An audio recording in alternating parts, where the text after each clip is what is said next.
Өмір баянын айтып кетсе, илимди каяктан алган дептир. Өмір баяным мен өзім кетмен өлүп болом, Токтогул район бүгүнкү күндө. 1982 жылы туулганбыз. 2 уул, 2 кыздын атасымын. Апам дүкөнчү, атам дагы жардамчы болуп жүрдү. Кийин ашкана иштешти, курулушчу, тракторист, ушундай болуп иштеп жүргөн атам. Чоң атам койчу болчу, чабан. Ошол жөнөкөй чабан үй бүлөдө чоңойгон уулдардын бирибиз. Ушул 5 жашыман баштап ошо чоң ата, чоң апам жаттым кеч, жастыгым тыч, тилегеним иман, тилим Куран, ла иляха иллаллах Мухаммад расулуллах деп ушу келмени айтышым керек. 4 жарыярдын досумун, Кудайдын кулумун, Мухаммеддин үммөтүмүн, имам Азамдын жолундамын деп ушу сөздөрдү айттырып мээбизге куюп, ошо чоң энебиз бизди ушу дин жолуна, салт санааны ошо чоң энебиз үйрөттү. Анан бизге илгерки ата-бабаларыбыз жөнүндө, дин жөнүндө көп айтчу. Анан чоң атам дагы эртең мен өлүп калсам аркамдан Куран окуй турган урпак болуш керек, бата кыла турган, жүзүнө бата тартып, бата тилеп, атыбыздан соо арнап тура турган бала чака болуш керек. Силер билишиңер керек. Ар бир мусулмандын бул милдети болот экен балам деп Фатиханы, Аят аль-Курсу деген сүрөлөрдү бизге кайра айттырып эле. Баягы тили келип келбей, баягы кыргыз кирилл тамгасы менен жатташкан да булар. Ошо баягы тилдер арабчага мындай так келе албай.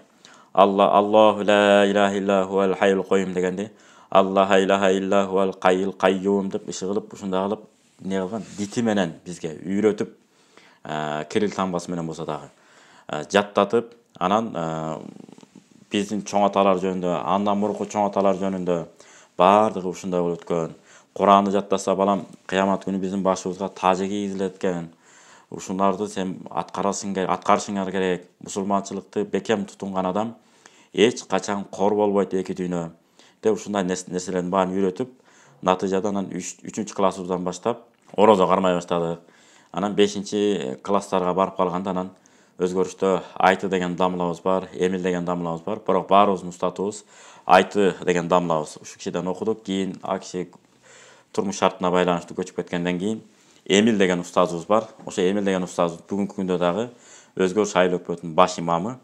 Ошол устазыбыздан Муаллим Салим деп коет го, билебиз баарыбыз эле. Куран алфеси. Ошол китепти окуп бүтүрүп, жаттап, анан бизде 80ге 90го чыккан, сакалдары көкүрөккө чейин түшкөн, бир тутам сакалдары бар, калыстыгынан тайбаган, түз сүйлөгөн, санжыра менен тарыхты тим элечи чуурулуштуруп, байланыштырып сүйлөгөн, мурунку доордогу устаздар жөнүндө, аксакал дамлалар жөнүндө сөз сүйлөп берген карыялар болор эле.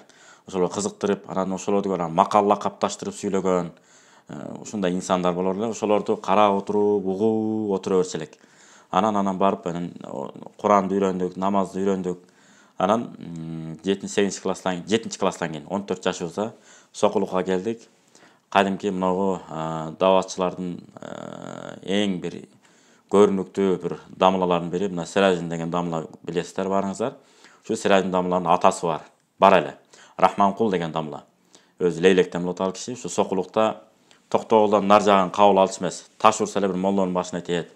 Орун чектелүү. Биз бул жактагыларды гана кабыл алышыбыз керек деп.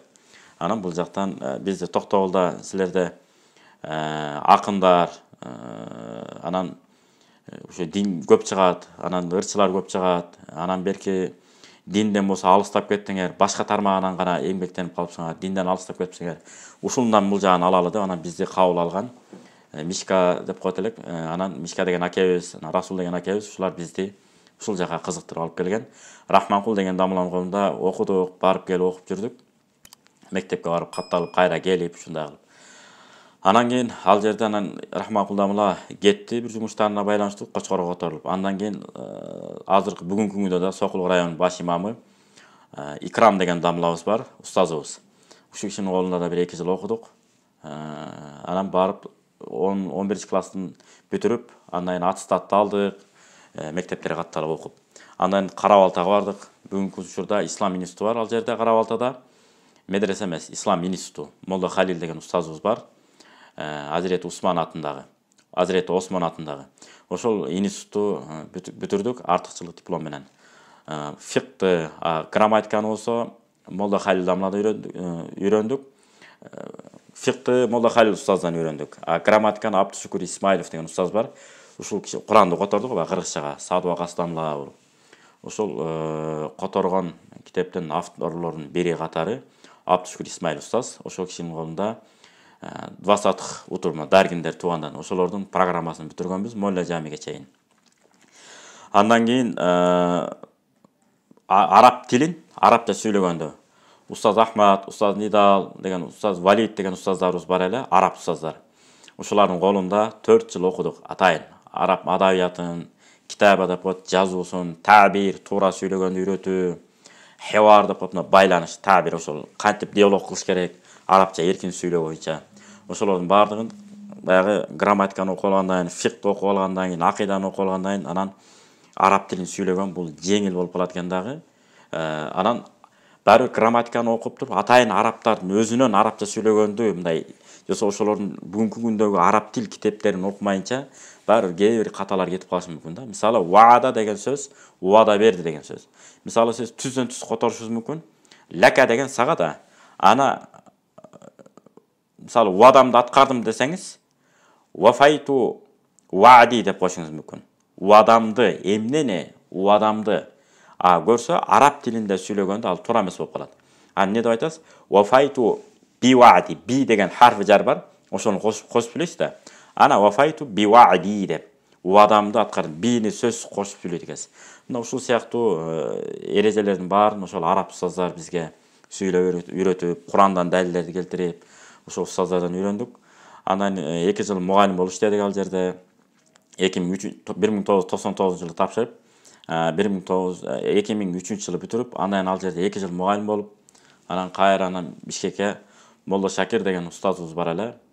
Ушул киши бизди кабыл алып, кийин Молла Сабыр Дамла, ушул устаздардан биз атайын илим алдык. Калган сабактарыбызды Мишкат, Усул жана башка китептердин баарын ушул устаздардан окудук. Андан бери азыр окутуп келе жатабыз.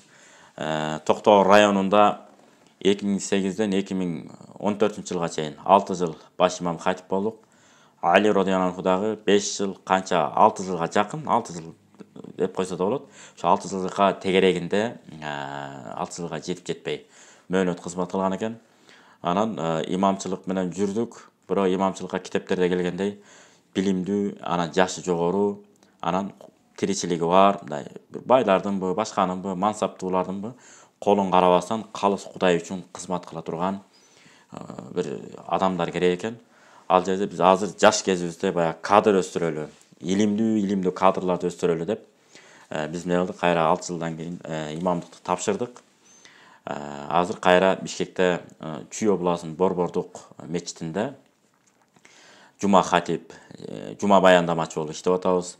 Марал радиосу, Нуу телеканалдары, ар кайсы телеканалдарга чакырганда барып, эл менен аралашып, бүгүнкү күндө сүйлөшүп, маектешип келатабыз. Элге канча аралаган сайын ошончолук бир тажрыйба топтойт экенсиң. Баягы Арстанбек Буйлаш бабабыз туура айткан экен. Эл менен сен бийиксиң, элден чыксаң кийиксиң деп. Элди аралап кирмейинче биз эч нерсени түшүнбөйт экенбиз. Мүмкүн эмес экен да. Эмнени ойлонгусу келип атат, эмне жөнүндө сөз сүйлөгүсү келип атат, буларга кайсы сөз жагат, жакпайт, билбейт экенсиз да. Ар бир район эмес, ар бир аймак өзүнчө бир башкача ой жүгүртөт экен. Ошон үчүн Али радияллаху анху эмне деп айткан? Келлимин нас ала кадри укулихим, адамдардын аң сезимине жараша сөз сүйлөгөн деп. Ошондуктан элди аралап, тажрыйба топтоп атабыз, көргөнүңөн көрөлегиң көп, билгениңен билелегиң көп деген бул нактан айтылган кеп экен. Ошол кыскача түшүндүргөндө. Анан бизде устаздар, илимдүү устаздарыбыз өтө көп. Ошол устаздардын колунда таалим алдык. Баш аягын эсептесек бир 40 устазыбыз бар. Ошонун баарынан үйрөнүп, таалимин алдык, үйрөндүк. Дагы көптөгөн илимдерди, өнөрлөрдү үйрөнөлү деп изденип, аракет кылып келүүдөбүз.